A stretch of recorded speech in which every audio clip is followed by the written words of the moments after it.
এই যে দেখছি 14.9 এটার ব্রিক্স, মানে এটার মিষ্টতা আনবিলিভেবল। আমরা একটা সুমো ম্যান্ডারিন কমলা বাগানে দাঁড়ানো আছি। এই যে দেখতে পাচ্ছেন এইগুলাকে বলা হয় সুমো ম্যান্ডারিন। কত বড় কমলা সাইজের, দেখেন সাইজটা দেখেন। একটা কমলা যদি আপনি খুলে খান তাহলে আপনার একবারের জন্য হয়ে যাবে, লাঞ্চ হয়ে যাবে, লাঞ্চ হয়ে যাবে, এত বড়। যাই হোক, একটা ফল এটা আসলে 700-800 গ্রাম হ্যাঁ, পর্যন্ত 700-800 গ্রাম। এটা 12 মাসি একটা ফল। হ্যাঁ, এই যে দেখতে পাচ্ছেন কাঁচা হয়ে আছে, এই যে পেকেছে। এই যে পাকা ফলটা, এটা আমরা এখন ছিঁড়বো, ছিঁড়ে আমরা খাবো এবং এটার মিষ্টতা দেখবো।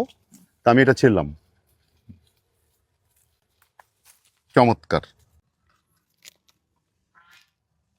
আচ্ছা, ভিতরের কালারটা এটা সাদা, হ্যাঁ, একটু একটু ক্রিমি হয়, হালকা হলুদ হয়। আচ্ছা, আপনাদের একটা জিনিস জানায় রাখি, এই সুমো ম্যান্ডারিন কিন্তু সিডলেস। এটা অরিজিন হচ্ছে জাপানের, জাপান এটাকে দেখোপন বলে। আর জাপান থেকে এটা আমেরিকা নিয়ে গিয়ে ওরা এটাকে সুমো ম্যান্ডারিন নামকরণ করেছে। অস্ট্রেলিয়াতেও কিন্তু এটাকে আরেকটা নামে ওরা কল করে, শিরুনুই। শিরোনুই, মানে ঘুরে ফিরে একই জিনিস। আচ্ছা আচ্ছা। এটা পমেলো এবং কমলার ক্রস পলিনেশনের মাধ্যমে করা। পৃথিবীর বিভিন্ন দেশে এখন বিভিন্ন ফলকে পার্থেনোজেনেসিস করে পার্থেনো কার্পি ফল উৎপাদন করা হচ্ছে। এই যে এটাকে, এই ফল, এটা হচ্ছে পার্থেনো কার্পি ফল, যার কোনো বীজ নেই। এটা খেতে অত্যন্ত সুস্বাদু। আমি এখনো খেয়ে দেখিনি, আমি শুনেছি খেতে সুস্বাদু। আমি জাস্ট এখন খেয়ে দেখবো। এটার ব্রিক্স দেখার জন্য, মিষ্টতা দেখার জন্য আমাদের কাছে সবসময় লোকজন বলে থাকে। এটার তো এক একটা পিস মনে হচ্ছে বাতাবি লেবুর পিসের মতো, হ্যাঁ, বড় বড়, এত বড় সাইজ। এবং কালারটা যদিও ক্রিমি কালার, বাট খেতে কিন্তু বেশ সুস্বাদু, মিষ্টি। আমি তাহলে একটু জুস দিয়ে দেখি।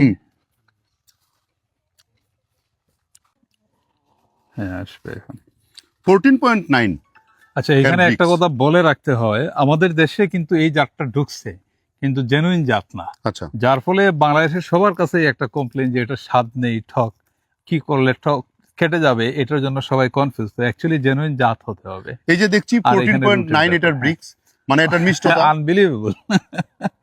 কমলা 10-11 মানে ভালো, আর 12 প্লাস হয়ে যাওয়া মানে এটা টপ র্যাঙ্কিং এ চলে যায়, এখানে আর কোনো কথা চলে না। ভাই, ওয়ান্ডারফুল স্বাদের একটা কমলা খেলাম। পালগুলা দেখেন, একটু আপনি এটা চিপি করেন, দেখেন জুসটাও একটু দেখেন, একটা পিসে জুস একটু। আমি একটু জুসের পরিমাণটা একটু দেখাই আপনাদেরকে।